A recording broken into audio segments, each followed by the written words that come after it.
بسم اللہ الرحمن الرحیم۔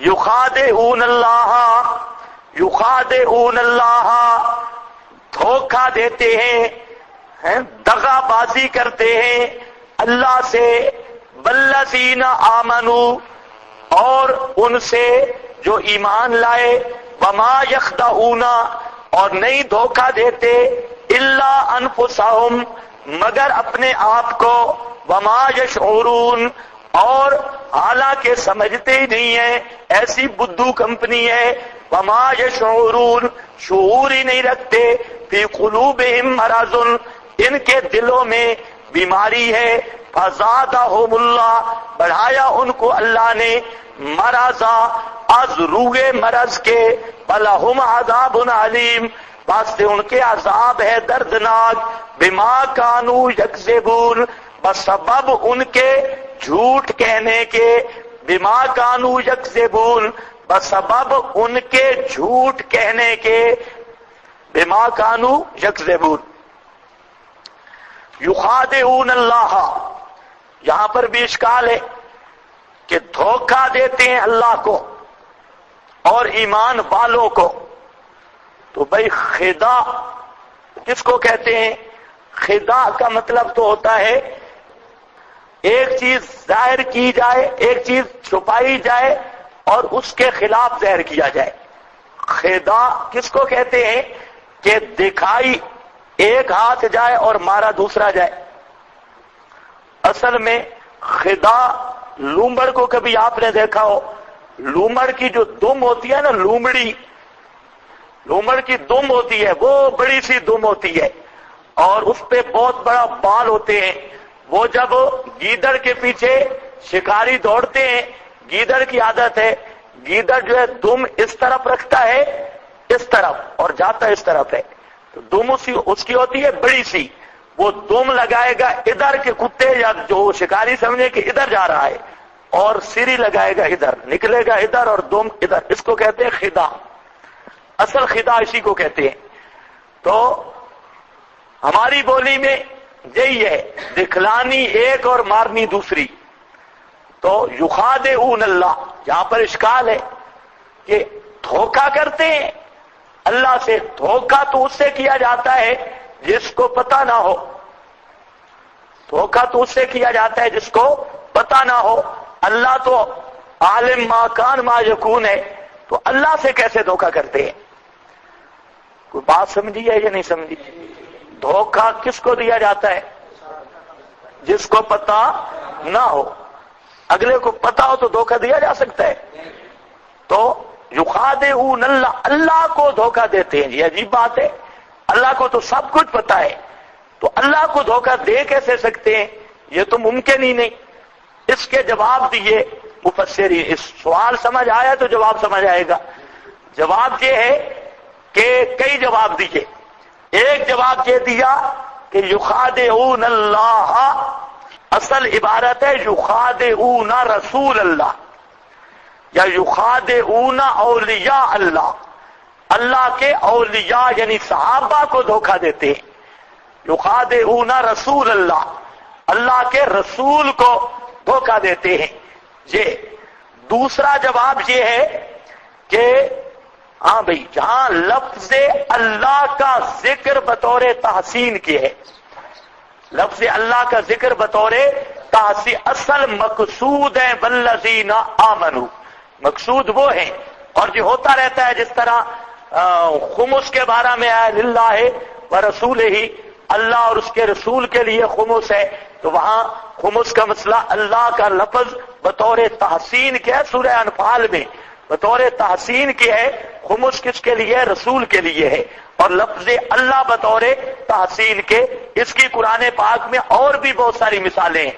تو یہاں پر بھی ایسا ہے کہ یخادعون اللہ، لفظ اللہ بطور تبرک تحسین کے ہے، اور اصل مقصود ہے والذین آمنوا، ایمان والوں کو دھوکہ دینا، نہ کہ اللہ کو دھوکہ دینا۔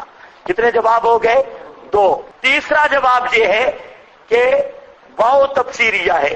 حضرت شیخ القرآن یہی جواب دیتے ہیں کہ یہ واو جو ہے والذین آمنوا والی واو، یہ تفسیریہ ہے.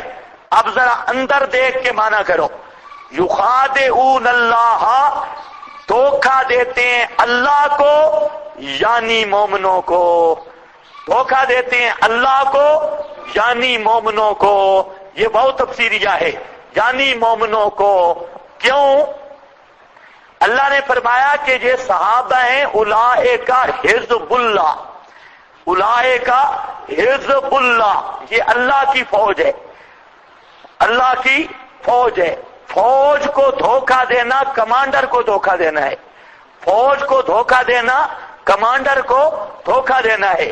اور اللہ نے صحابہ کو اپنی فوج خود قرار دیا. اولئک حزب اللہ. حزب اللہ. اگر ایک فوجی پر بھی اعتراض ہو نا تو آپ کا جنرل کیانی کہتا ہے کہ یہ فوج کی توہین ہوئی ہے اور ہماری بھی توہین ہوئی ہے. تو ایک فوج پر جو اعتراض ہے وہ کمانڈر پر بھی اعتراض ہے. تو اللہ رب العزت کی جب فوج ہو گئے صحابہ اور خود اللہ حاکم اور کمانڈر ہوا تو اب مطلب کیا ہے؟ اللہ کی فوج پر اعتراض اللہ پر اعتراض ہے. اللہ کی فوج پر اعتراض اللہ پر اعتراض ہے. بالفاظ دیگر صحابہ کرام پر اعتراض ہوا توحید کی وجہ سے. اللہ نے فرمایا یہ ان پہ اعتراض نہیں، یہ مجھ پہ اعتراض ہے. کچھ سمجھ آئی یہ بات؟ صحابہ کو دھوکہ دینا اللہ کو دھوکہ دینا ہے. کیوں کہ ان کو دھوکہ کیوں دیا جا رہا ہے؟ توحید کی وجہ سے، ایمان کی وجہ سے. تو توحید اور ایمان اللہ کا حکم ہے. تو جب اللہ کا حکم انہوں نے مانا، ان کو دھوکہ دینا یہ براہ راست کس کو دھوکہ دینا ہے؟ اللہ کو دھوکہ دینا ہے. یہی ہم کہتے ہیں مودودیوں یہودیوں کو بھی اور ان کے اخوات کو بھی کہ صحابہ پہ تنقید اللہ پہ تنقید ہے اور صحابہ پہ تنقید رسول اللہ پہ تنقید ہے. اللہ کے نبی نے یہ نہیں فرمایا من احبہم فبحبی احبہم ومن ابغضہم فببغضی ابغضہم ومن اذاہم فقد اذانی ومن اذانی فقد اذى اللہ. تو یہ تعلق ہے یا نہیں ہے؟ جس نے مجھے تکلیف ان کو تکلیف دی اس نے مجھے تکلیف دی، اور جس نے مجھے تکلیف دی اس نے اللہ کو تکلیف دی. اور جس نے من اذى اللہ، جس نے اللہ کی توہین کی تو اللہ اس کو عنقریب پکڑ لے گا. سیاخذہ، اللہ اسے پکڑ لے گا. تو بہرحال مطلب کیا ہے کہ جماعت رسول کو دھوکہ دینا یہ گویا کہ رسول کو دھوکہ ہے، اور رسول کو دھوکہ دینا یہ اللہ کو دھوکہ دینا ہے. تو اب بہت تفسیریہ بنانے پر یہ بات بھی ہو گئی. چلو یہ تمہارے تفنن کے لیے میں نے عرض کر دیے. میں کہتا ہوں جہاں سوال ہی کوئی نہیں ہے، جواب تو آپ کے پاس تینوں آ گئے، یہ اعتراض ختم. لیکن سوال ہے ہی کوئی نہ. ایک ہے دھوکہ دینا، ایک ہے دھوکہ کھانا. دونوں کا نہیں فرق. دھوکہ دینا، دھوکہ بہت دفعہ ہمیں پتہ ہوتا ہے اور آپ جیسے بزرگ ہمیں دھوکہ دیتے ہیں، پتہ ہوتا ہے، ہمیں پتہ ہوتا ہے. نانی بیمار ہے جی، ایک طالب علم سال میں 8 دفعہ نانی کو مارتا ہے، نانی مر گئی ہے. اب استاد کو پتہ ہوتا ہے کہ نانی 1 دفعہ مرنی تھی یا 8 دفعہ مر رہی تھی. تو استاد کو پتہ ہے، یہ کہتے ہیں استاد جی نانی مر گئی ہے، چھٹی دو جی. ٹھیک ہے. اب استاد نے دھوکہ کھایا ہے؟ نہیں، دھوکہ نہیں کھایا. دھوکہ کھایا نہیں. اس نے دھوکہ دینے کی کوشش کی ہے لیکن دھوکہ کھایا نہیں. لیکن اس نے باوجود علم استاد کے بھی دھوکہ دیا ہے. وہ جو اصل اعتراض تھا کہ دھوکہ تو تب آ سکتا ہے کہ علم نہ ہو اور اللہ تعالیٰ عالم ما کان ما یکون ہے، تو وہاں دھوکے کا تصور نہیں. میں اس کا جواب دے رہا ہوں کہ دھوکہ دینے کے لیے علم یا عدم علم کی بات نہیں، وہ بات ہے دھوکہ کھانے کے لیے. قرآن نے ان کے دھوکہ دینا ذکر کیا ہے، اللہ کا دھوکہ کھانا ذکر نہیں کیا. اگر یہ ہوتا کہ اللہ کو بھی دھوکہ لگتا ہے تب تو جال لازم آتا، تب تو عدم علم لازم آتا. لیکن اللہ نے تو یہ نہیں فرمایا کہ مجھے دھوکہ لگتا ہے. تو لوگ دھوکہ لگنا اور چیز ہے، دھوکہ دینا اور چیز ہے، دھوکہ دینے کے لیے عدم العلم ضروری نہیں، دھوکہ کھانے کے لیے عدم العلم ہے۔ جو بات قرآن نے کی ہے دھوکہ دینے کی، اس پر اشکال ہی کوئی نہیں، آپ چاہے 6 جواب بھی دے لیں۔ آپ کو میری بات سمجھ آئی ہے؟ میں کہتا ہوں جہاں سوال ہے ہی نہیں، کیونکہ سوال کا منشا اور بنیاد کیا تھی کہ دھوکہ اللہ کو دینا ناممکن ہے، کیونکہ دھوکہ اس کو دیا جاتا ہے جو جانتا نہ ہو، جو جانتا نہ ہو۔ میں نے کہا دھوکہ اس کو بھی دیا جاتا ہے جو جانتا ہو، یہ الگ بات ہے کہ وہ دھوکہ کھاتا نہیں ہے۔ دھوکہ دینا اور بات ہے اور دھوکہ کھانا اور بات ہے، دونوں باتوں کا فرق ہے۔ آپ کی تسلی کے لیے جواب بھی آ گئے، لیکن سوال کوئی نہیں ہے۔ تو سمجھ آئیے بات۔ وما یخدعون، ایک اور سوال ہے یخادعون پر، کہتے ہیں یہ باب مفاعلہ ہے، اور باب مفاعلہ میں شرکت من الجانبین ہوتی ہے، شرکت من الجانبین یہ ہوتی ہے۔ تو اب اس کا مطلب ہے اللہ ان کو دھوکہ دیتا ہے اور یہ اللہ کو دھوکہ دیتے ہیں، اللہ ان کو دھوکہ دیتا ہے، یہ اللہ کو دھوکہ دیتے ہیں۔ تو جی دھوکہ تو عیب ہے، اللہ عیب سے پاک ہے، دھوکے کی نسبت اللہ تعالی کی طرف کرنا جائز نہیں ہے۔ اس کے بھی بڑے آپ نے جواب دیے ہوئے ہیں آپ کے بزرگوں نے کہ بنیادی غلط ہے۔ پہلا جواب کہ مفاعلہ میں یہ شرکت من الجانبین کا قانون مسلم ہی نہیں، قانون مسلم، قانون کا مطلب ہے کہ ہر جگہ پہ ہو یہ ضروری نہیں، ہر جگہ پہ ہو یہ ضروری نہیں۔ اس کی بہت ساری مثالیں، قاتلہم اللہ، خود قرآن میں قاتلہم اللہ، اب کیا مطلب ہے؟ وہ اللہ سے لڑے، اللہ ان سے لڑے، قاتلہم اللہ۔ اب باب مفاعلہ ہے لیکن شرکت من الجانبین بن ہی نہیں سکتی، قاتلہم اللہ۔ تو قاتلہ مقاتلہ اگر بناؤ شرکت من الجانبین تو مطلب ہے وہ اللہ سے لڑے، اللہ ان سے لڑے، تو یہ معنی نہیں ہے۔ اسی طرح عاقبت اللص، میں نے چور کا تعاقب کیا، عاقب تو باب مفعلہ ہے، اس کا مطلب نہیں چور میرے پیچھے لگا میں چور کے پیچھے لگا، تو یہ شرکت من الجانبین نہیں ہے۔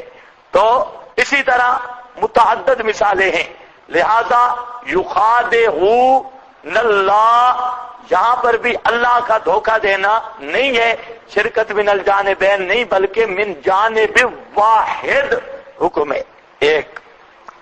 دوسرا جواب ایک ہی کافی ہے، یخادعون اللہ، دھوکہ دیتے ہیں اللہ کو، دغا بازی کرتے ہیں، اللہ کے ساتھ بھی بے ایمانی کرتے ہیں، والذین آمنوا، اور ان کے ساتھ بھی جو ایمان لائے، وما یخدعون الا انفسہم، اور نہیں دھوکہ دیتے مگر اپنے آپ کو، مگر اپنے آپ کو۔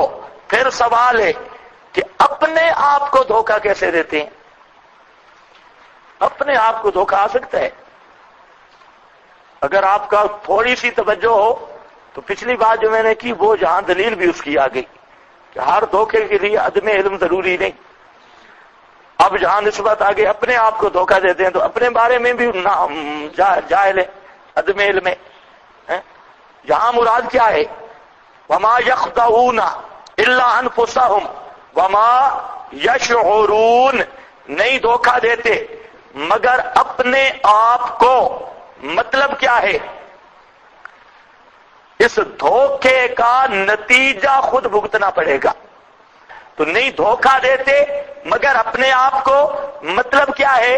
ما یخدعون الا انفسہم، نہیں دھوکہ دیتے مگر اپنے آپ کو، یعنی دھوکے کا بوال خود انہی پر ہے اور کسی کو نقصان نہیں، نتیجہ خود بھگتیں گے۔ وما یشعرون، وما یشعرون، اور شعور ہی نہیں رکھتے۔ شعور کا کل بھی میں نے وضاحت کی، شعور کس کو کہتے ہیں؟ علم، یا ادراک جو مشاعر و حواس کا علم ہے اس کا نام کیا ہے؟ ادراک اور شعور، شعور و ادراک. یا اس طرح سمجھو چیزیں دو ہیں، ایک ہے علم اور ایک ہے شعور، دونوں کا فرق ہے. علم صفت، علم جو ہے یہ صفت عقل کی. علم صفت کس کی ہے؟ عقل کی. عقل ہو سی تو علم ہو سی، علم ہوگا. علم صفت ہے عقل کی، اور شعور اور ادراک یہ صفت ہے حیات کی. شعور اور ادراک یہ صفت کس کی ہے؟ حیات کی. علم یہ صفت کس کی ہے؟ عقل کی. یہ صفت کس کی ہے؟ علم صفت ہے عقل کی، اور شعور ادراک صفت ہے حیات کی. اب جو حیات زندہ چیز ہے اس میں شعور اور ادراک ہے، عقل ہونا ضروری نہیں. لیکن عقل یہ ہمیشہ علم آئے گا، عقل میں کوئی دماغ ٹھیک ہوگا. آپ نے کہیں نہیں سنیں گے کہ فلانے مقام پر ایک بیل ہے اور بہت بڑا شیخ الحدیث ہے یا علامہ ہے، بہت بڑا بیل ہو، چاہے وہ 25 من کا بھی ہو، جتنی آپ تعریفیں کریں اتنا خوبصورت ہے جی، اتنا ہے جی، اتنا ہے، اور ہے بھی بہت بڑا عالم بیل ہے. تو وہ جتنا بھی بڑا ہو جائے علم اس کی صفت نہیں بن سکتی. کیوں نہیں بن سکتی؟ کہ علم کا تعلق کس کے ساتھ ہے؟ عقل کے ساتھ. اور بیل میں جتنا گوشت بھی ہے عقل والی بوٹی نہیں ہوتی، باقی جتنا گوشت بھی ہو جائے. تو ہاں یہ کہہ سکتے ہیں کہ بیل مجھے دیکھ کر حملہ آور ہوا، یہ ادراک ہے، اور ادراک اس لیے کہ حیات ہے. اب جب حیات نہیں رہتی تو نہ ادراک رہتا ہے نہ کوئی چیز بھی باقی نہیں رہتی، ادراک ختم ہو جاتا ہے.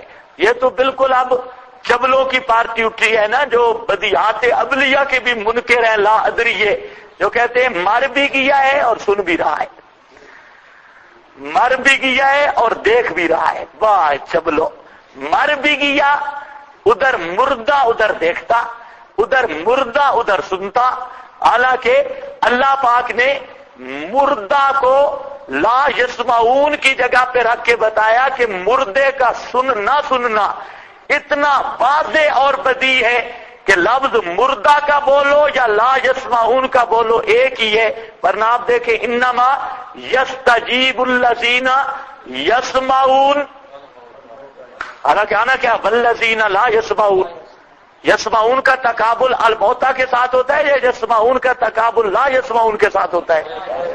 انما یستجیب الذین یسمعون. آگے یہ عجیب تقابل ہے. یسمعون کا تقابل کس کے ساتھ کیا؟ الموتا کے ساتھ. یہ بتایا بھئی یہ اتنا واضح مسئلہ ہے، اتنا کھلا ہوا مسئلہ ہے کہ لا یسمعون کہہ دو یا الموتا ایک ہی بات ہے. لا یسمعون کہہ دو یا الموتا کہہ دو ایک ہی. لا یسمعون بھی موتا ہے اور موتی لا یسمعون، یعنی مردوں کا نہ سننا، گویا کہ مردہ نام ہی لا یسمعون کا ہے، موتا نام ہی لا یسمعون کا ہے. اور اتنا واضح قرآن نے تقابل کیا، لیکن بے حیا شیخ الحدیث کو ابھی تک حیا نہیں آیا. میرے دفعہ کتاب میں لکھا، قرآن میں تو نہیں، بابے نے لکھا ہے. بابا تیرا جائے جہنم میں، ہمیں کیا ہے؟ تیرے بابے نے لکھا، دادے نے لکھا، نانے نے لکھا، فلانے. قرآن کے مقابلے میں کوئی دادا بابا نانا نہیں چلتا. اب دیکھو، اچھا بات میں اور کر رہا تھا. شعور اور ادراک صفت کس کی ہے؟ حیات کی. اور علم صفت کس کی ہے؟ عقل کی. اب یہاں پر کیا فرمایا؟ وما، اشارہ کیا اندر اندر میں بالکل کھوتے ہیں. یعلمون نہیں ذکر کیا، اندر اندر خفیہ اشارہ کیا. شعور کی کھوتے بھی نہیں، کھوتے میں بھی شعور ہے، ادراک ہے. اور کوئی جانور ہے اس میں بھی شعور اور ادراک ہے. ان کو کھوتا کہنا کھوتے کی بھی توہین ہے. ان کے اندر شعور ہی نہیں، ادراک ہی نہیں. جو گدھے میں بھی شعور ہے، اور اس منافق میں گدے جتنی بات بھی کوئی نہیں، گدا 20 سے 1000 درجے بہتر ہے۔ جہاں اللہ نے شعور کی نفی کی، پتہ نہیں آپ کیا سمجھ رہے ہو، حالانکہ شعور گدے میں بھی ہے، حالانکہ شعور ہر جانور میں بھی ہے۔ اللہ فرماتے ہیں کہ یہ ڈنگروں سے بھی نیچے 1 ڈگری آگے، ڈنگروں میں تو ہے، گدے میں تو شعور ہے، لیکن یہ گدے سے بھی نیچے اتر آئے، اور ان کی ڈگری نیچے ہے، سکیل نیچا ہے۔ وما یشعرون، اور حالانکہ شعور ہی نہیں رکھتے، احساس ہی نہیں۔